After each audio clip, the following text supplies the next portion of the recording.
Assalamualaikum warahmatullahi wabarakatuh. Perkenalkan, nama saya Seva Anela dengan NIM akhir 0038 dari kelas Statistik B.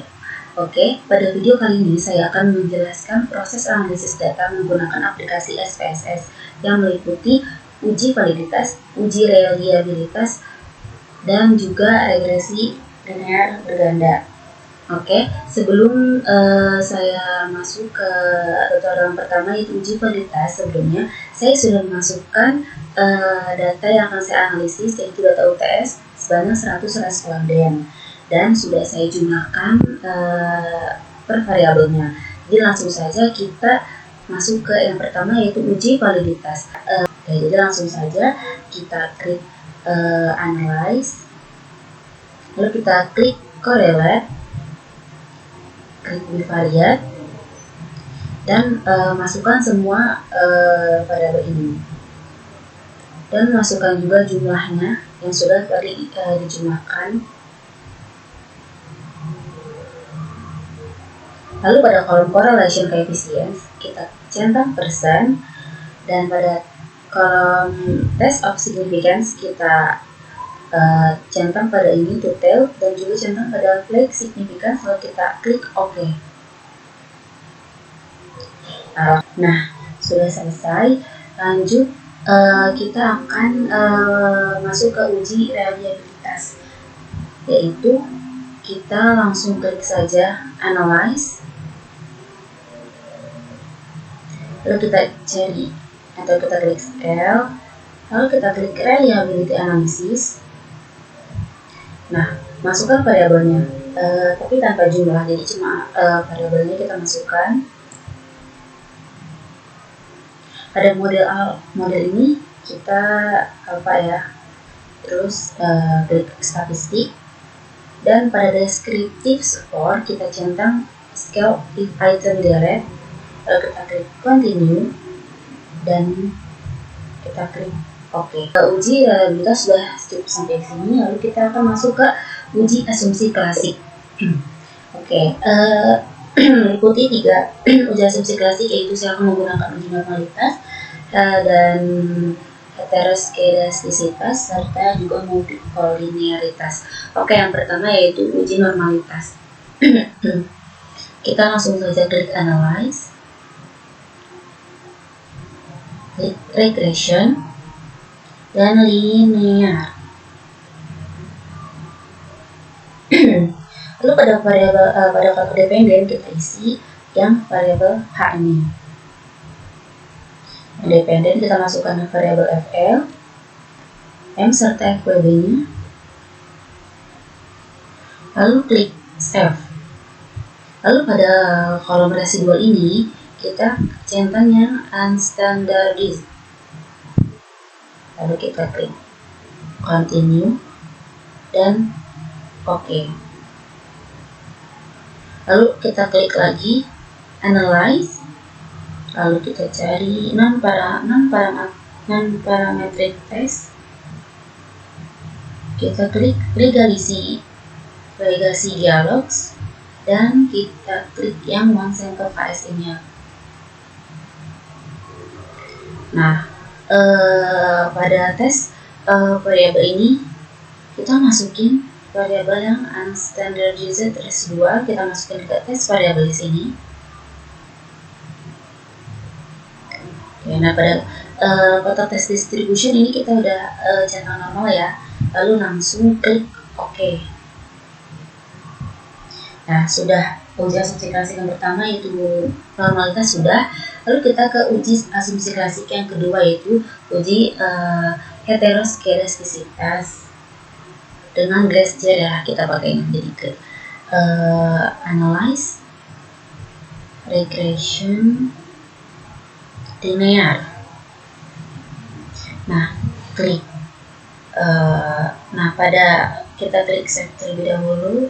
Nah, pada kotak residualnya sudah kita centang.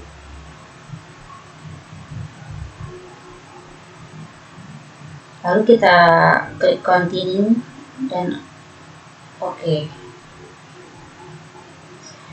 Nah, lalu kita klik transform dan compute variable.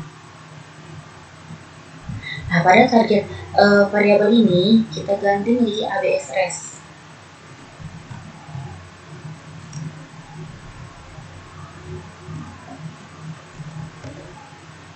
Oke, ini juga diganti jadi ABS buka kurung RES hash 1.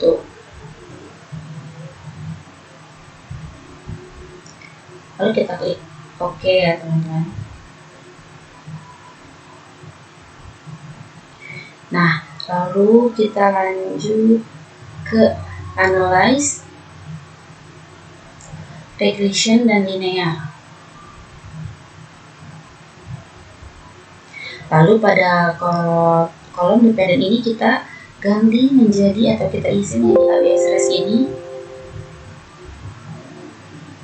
Untuk yang ini kita biarkan seperti ini. Lalu klik save. Nah, pada kolom residual ini kita hapus atau kita hilangkan aja unstandardized-nya. Lalu kita klik continue dan OK. Nah, sudah selesai untuk uji asumsi klasik menggunakan uji heteroskedastisitas dengan Glaser. Lalu kita lanjut ke uji asumsi klasik yang ketiga, yaitu uji multikolinearitas. Ya. Oke, kita klik analyze. Nah, yang regression linear ini. Oke. Ini yang dependent ini kita ganti ya teman-teman menjadi yang H. Nah, lalu klik statistik. Pada kotak yang covariance matrix ini kita centang, lalu juga centang pada collinearity diagnostic. Dan dari Watson kita klik, lalu continue, OK. Nah, sudah selesai semuanya.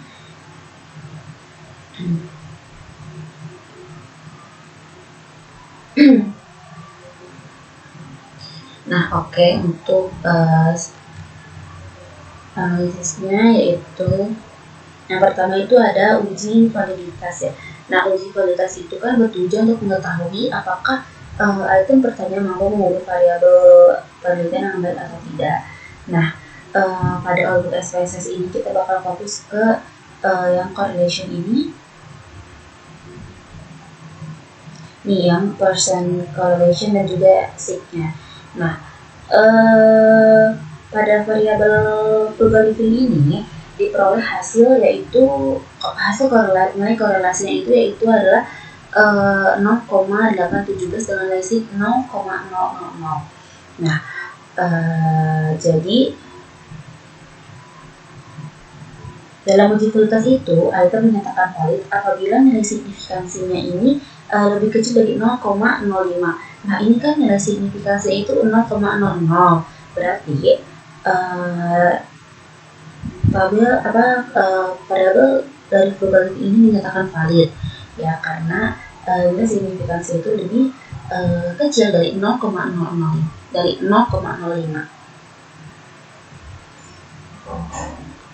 Selanjutnya saya akan menjelaskan tentang uji reliabilitas.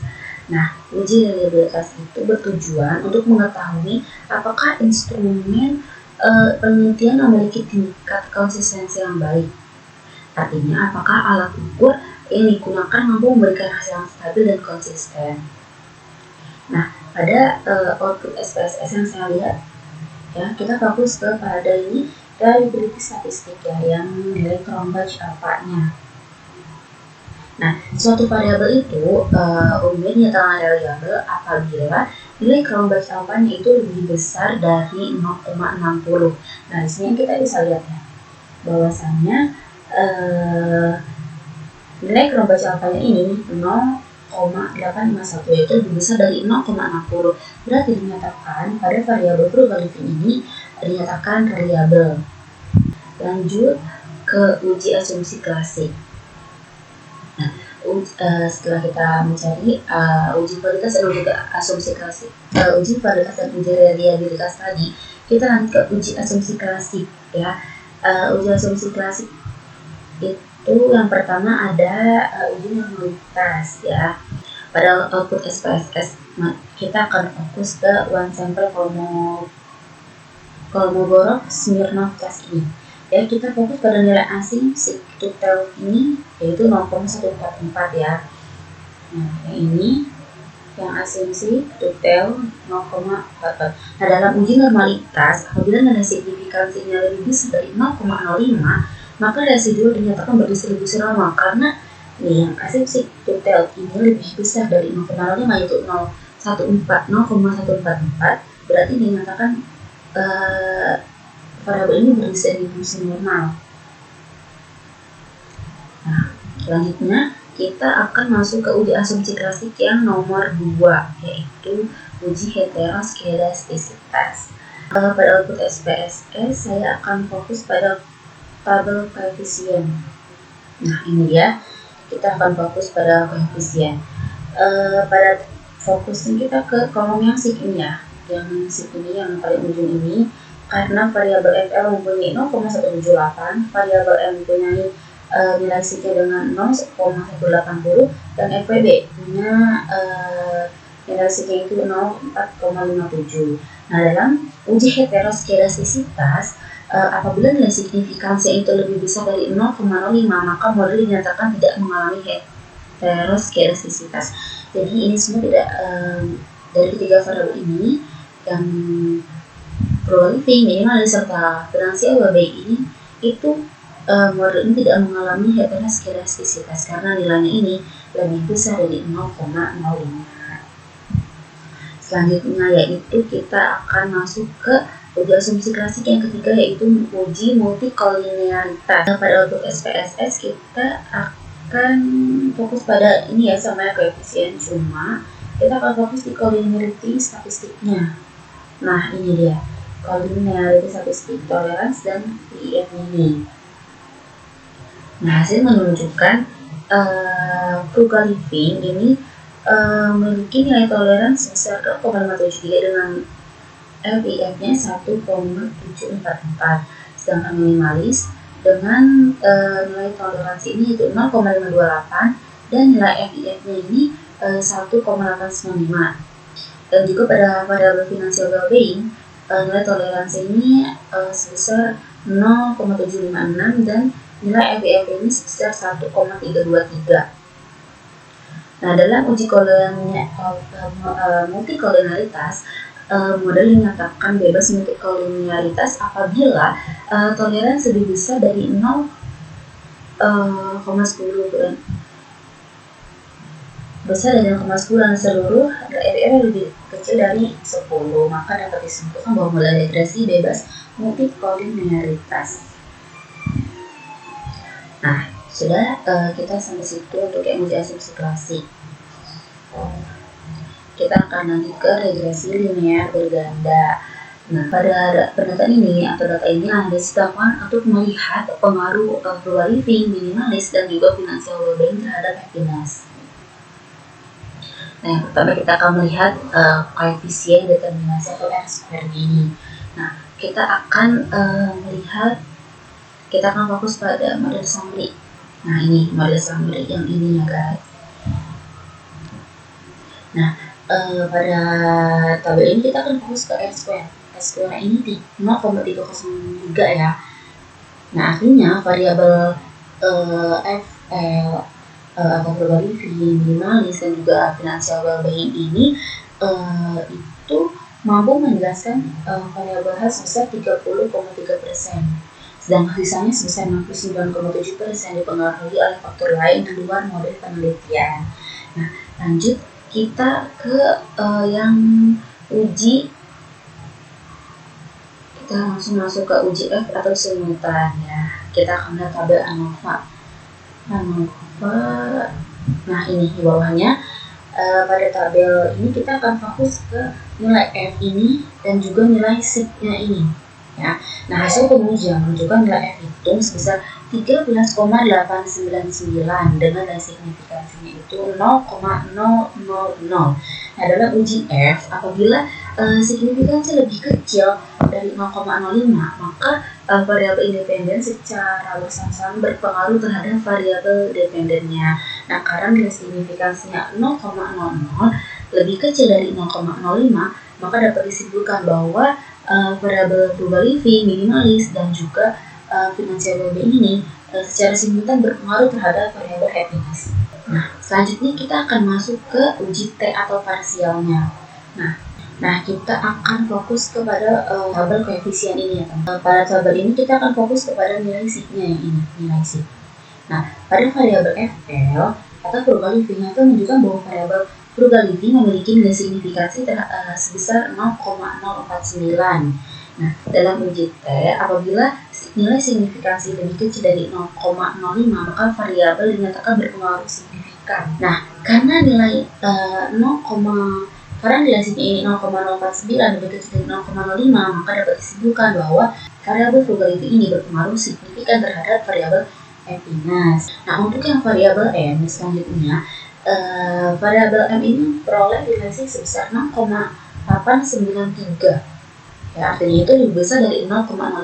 Maka dapat disimpulkan bahwa variabel M ini tidak berpengaruh signifikan terhadap variabel happiness. Nah, selanjutnya itu adalah variabel FWB. Financial well-being peroleh nilai SIG sebesar 0,000 lebih kecil dari 0,05, maka dapat disimpulkan bahwa variabel financial well-being ini berpengaruh signifikan terhadap variabel happiness. Selanjutnya saya akan membacakan hipotesis biasanya itu yang uji parsialnya yaitu H0. Nah, H0 ini frugal living tidak berpengaruh signifikan terhadap happiness.